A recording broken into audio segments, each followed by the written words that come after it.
এটা কি বিশ্ব ভালোবাসা দিবস? হ্যাঁ, কি দিবস? এই বিশ্ব ভালোবাসা দিবসের সাথে মুসলমানদের কোনো সম্পর্ক নাই। আমার প্রিয় ভাইরা, এই যে আপনি অবৈধ সম্পর্কে জড়ালেন, কেন আল্লাহ অশ্লীলতাকে হারাম করেছে দেখেন। বলতেছিলাম যে এটা আপনার নাসাল, আপনার জেনারেশন, আপনার লিনিয়েজ, আপনার বংশকে প্রিজার্ভ করা, কে কার বাবা, কে কার মা, বাবা মা জানা, প্রজন্মকে প্রিজার্ভ করা, এটা ইসলাম ওয়াজিব করে দিয়েছে। এই যে অবৈধ সম্পর্কের কারণে, বিশ্ব বেহায়া দিবসের কারণে, এগুলোর আউটকাম, আউটপুট হিসেবে মাঝে মাঝে এই ঢাকা মেডিকেলের ডাস্টবিনে নবজাতকের বাচ্চার কান্নার আওয়াজ শুনতে পাওয়া যায়। চট্টগ্রাম মেডিকেলের ডাস্টবিনে নবজাতকের কান্না শুনতে পাওয়া যায়।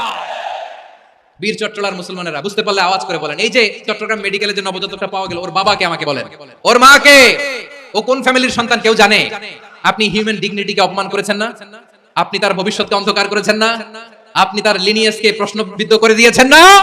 এই জন্য আল্লাহ তাআলা অশ্লীলতাকে আমাদের জন্য হারাম করে দিয়েছেন। পড়েন সুবহানাল্লাহ।